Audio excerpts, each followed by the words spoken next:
All right, so like I said, the easiest way to copy and paste this is to actually do Control-Shift-M, which is to move, and you want to take it along the horizontal axis, so we're moving it this way. We know the width is 150 mil, so we'll type in 150, we'll hit the Tab key, so that will take everything else back to 0, and then we'll copy.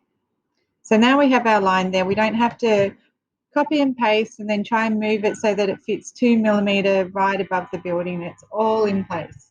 So we're going to do the same. These are the projection lines that we've done. Now we're going to do the dimension lines. So the dimension lines, and this is a common mistake that most students make when they're doing this. So first do a little box, make it 10 mil, tab 10 mil. What you want is you want your first line to sit 10 millimeters from the actual building. You don't want to start 10 mil from the start of this line, you actually want to start it from the building.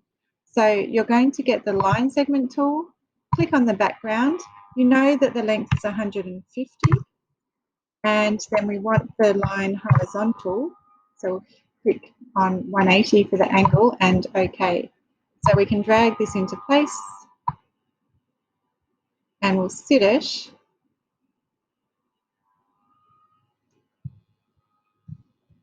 on the line there. Try not to move anything. Now we can get rid of that box. Okay, and then again, Control-Shift-M, Control-Shift-M.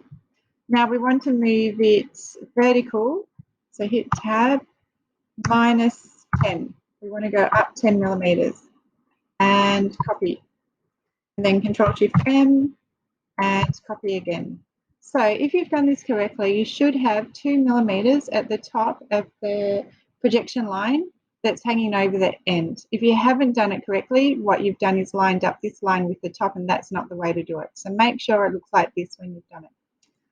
Okay, so save your work, and then the next thing is we're going to do our little projection lines. So again, get the line segment tool, click on the background. We want the length of our diagonal to be 3 millimeters, and it's going to be on a 45-degree angle. So click OK, and then we'll do this again, but we want the length 2 millimeters, and we want a straight line. Okay, and then we're going to zoom in on these two lines because we're going to center one above the other, and these are more projection lines that we're going to use. We'll make sure they're centered, and then we'll group them, Control G. Okay.